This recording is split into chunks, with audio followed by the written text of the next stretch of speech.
Okay, I guess we've all had the odd problem with faders and crossfaders misfunctioning at some stage.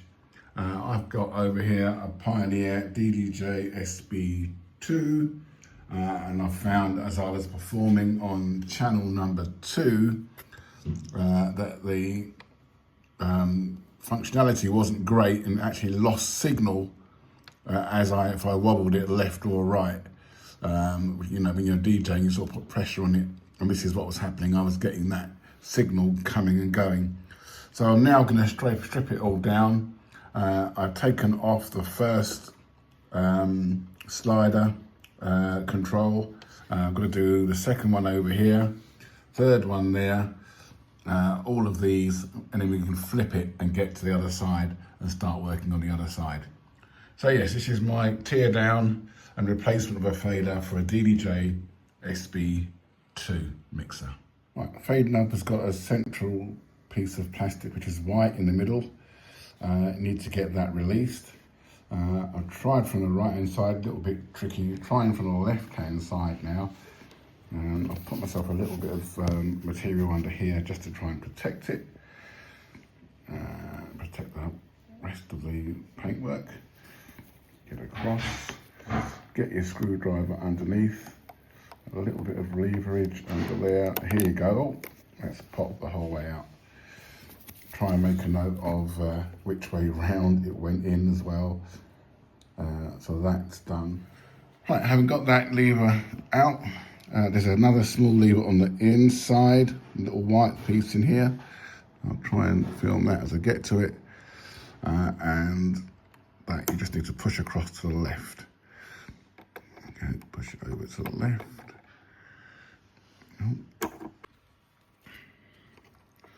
Right, pushed it over to the left, pulled up, and then there you go. That reveals this little segment underneath it.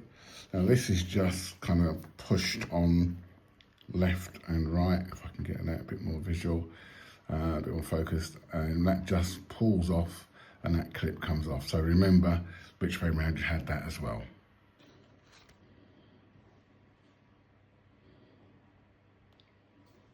Here we go, so now we're at the cross fader rather than the channel fader. I've put my screwdriver in and lever it up, and here you go. That's released out. I can pop that out. You can see that that one's on the other side. That's that little white lever there that I need to pull across. And if I pull that across, I should then be able to release the black knob. Again, needs both hands to get it off. Okay, lever depressed. Now I've got to remove just this plastic piece here. A little bit of a fiddle. And here you go. That comes off, and that's all 3 of my fader knobs removed. The rest of them are just straightforward push-pull knobs, so I shouldn't have as much of an issue with those ones, but they've all got to come off because I'm going to take the front fascia off to get into the back.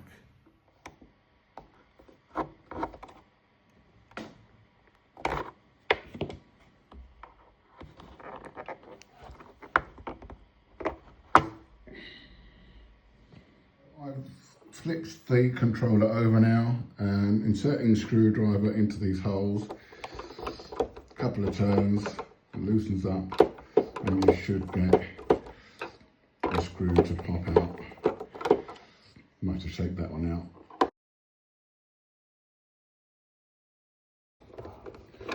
You go in the middle, a few twists, and it comes. It's a Phillips head screw, as you can see there. I'm taking the back panel off now, and what I've realised is that just above the master out, there's a little bit of a gap between the main body and the backing panel. And if I put my prying tool under there, I can get a little bit of a lift in. Anywhere else, it's a bit of a problem to get the prying tool in. So that's what I've gone for. I'll get that raised and we can have a look on the inside. And here you go. Back panel is off, revealing your motherboards, processor chip, ribbon cables. You can see the spindles for the 2 decks there as well. And somewhere in here, one of these two, I think, around here, will be our faders. But we'll get a closer look on that in a bit. Now, helpfully, we've got arrows pointing to screws, which show you which screws need to be removed. There's little arrows here. So there's going to be a nice collection of screws after we've taken off this motherboard. I'm having a look. I think it's the second one is probably the most important one. Sorry, this side as opposed to this side. It seems to be in 2 or 3 parts. So I'm going to aim to get this side stripped down so I can get to my specific crossfader. So look quite closely because some of these are just a little bit hidden, tucked away underneath the board. So yeah, keep your eyes peeled to make sure you get them all. So with a little bit of persuasion, I'm taking out all the screws. I've just rocked and rolled this unit out, and there you go. You can see that's become 3. There's a couple of ribbon cables on there. So for me to extrude that properly, I'm going to need to just separate out the connectors on those 2 ribbon cables, and that component is then free. So I've pulled all of the ribbon cables away from that component, fairly straightforward. And now I'm back to removing screws so I can get the motherboard off. Okay, I've taken out most of the screws now. I've done the ribbon cables earlier. This is a component for the crossfader. I'm going to take those 4 screws out as well, just to make a little bit more room for the motherboard to come out. And I may have to do a little bit of work over here with the jog wheel. I think that needs to be pried off so that the jog wheel falls out and frees up the motherboard completely. But yes, we're on the case. We'll see how we get on with this now. Okay, it's taken a fair old bit of manipulation. I've got all the screws out. Over this side, that little knob there didn't come out easily from the hole. I've had to push and pull it a little bit, get it to flex. And then having flexed it, I've managed to get it out. Only thing holding this now is this ribbon. So hopefully I'll be able to just flip this motherboard over. There you go, that reveals all of your crossfaders, etc. in there. Unfortunately, the motherboard looks like it goes onto the ribbon cable looks like it goes onto the other motherboard. So I may have to take that out as well just to get to that, unless I can see a nice easy way. It's a little push clip on there, which I might have to disconnect. Either way, it frees up my channel faders, so I can select my channel number 2, make sure I get the right one, and then I can look to try and desolder that. Spun it all around, I can actually see where this ribbon cable sits now, just in here. You can see there's a little bit of dirt and grit inside each of those crossfaders, so they might have been the cause of the problem. Also, in prying that off, I realised there was a little knob on the other side which I hadn't been able to lever off. It's popped off now, which has given me full access to this board.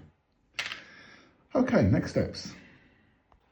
What I've done to get the ribbon cable off is just insert my screwdriver and pry gently upwards to disengage that ribbon cable. Slowly but surely, I'm freeing it up. So, motherboard is disconnected. You can see the ribbon that I've taken out of the way. We're going to replace the component, which is the slider or fader, channel fader. There's a right and a wrong way up. You can see that it's got like 4 pins at the bottom, which align to the 4 pins at the bottom over here. Another pin just here, and another pin here, and then 2 pins at the top. So I'm going to use my trusty solder extractor, warm those components up, suck the solder off of it and then re-solder it with my soldering iron, and that should actually have fixed the job. So I've used my soldering iron and my soldering extractor to remove all of the solder around the pins, and now on the side we have the old component. I'm ready to go back in with a new one and a new little stretcher solder there to put it in with. I've just got my solder teed up. I'm going back in and just re-soldering those points.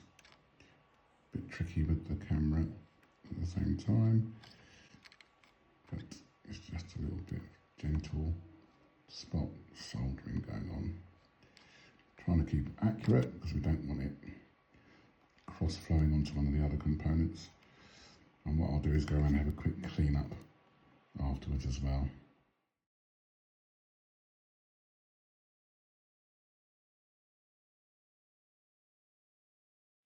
So I've had to tip that at quite an angle, puts a lot of stress on the ribbon cable, but I think I managed to do it. Tipping it at the angle, forcing these ones in here, then allows that motherboard to sit back in properly, back inside the casing. Having soldered it all back in,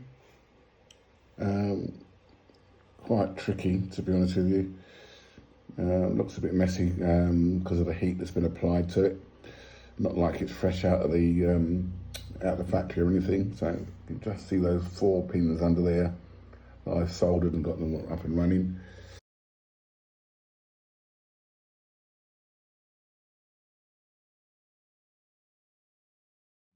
I've actually wired this up now before putting all the screws back in the casing. So I've got it running here now. So I'll just apply the volume at the front end. It's on a bit of a loop. And then you can now see my channel fader.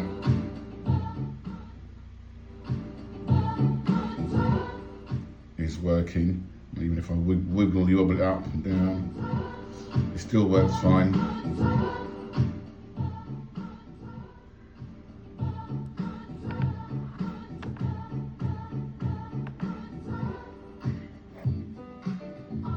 There you go, so just got to putting it all back together, all the knobs back on.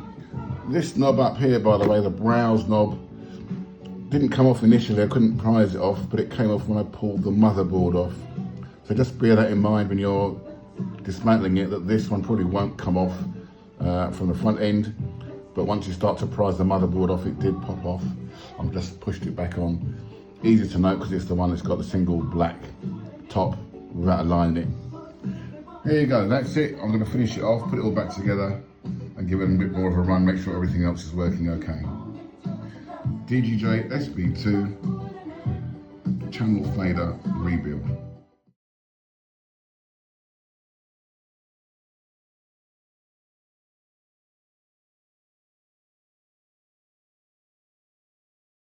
Top tip when putting the outer casing back on, have a little look through the holes, make sure you can't see any silver ones in there, silver screw heads in there. You know you've lined up all of your silver screw heads properly.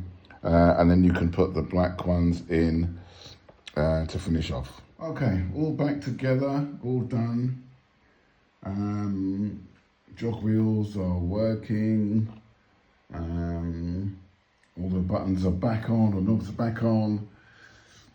The faders are working.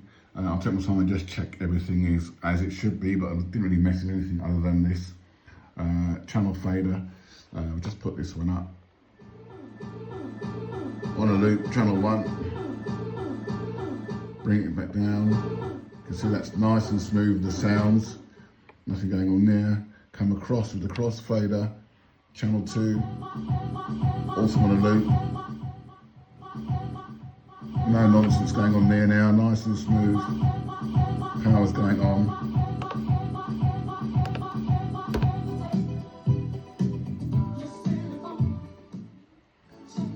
Awesome, that's it guys, that's it from me. The DDJSB2 is resolved. The channel fader has been replaced.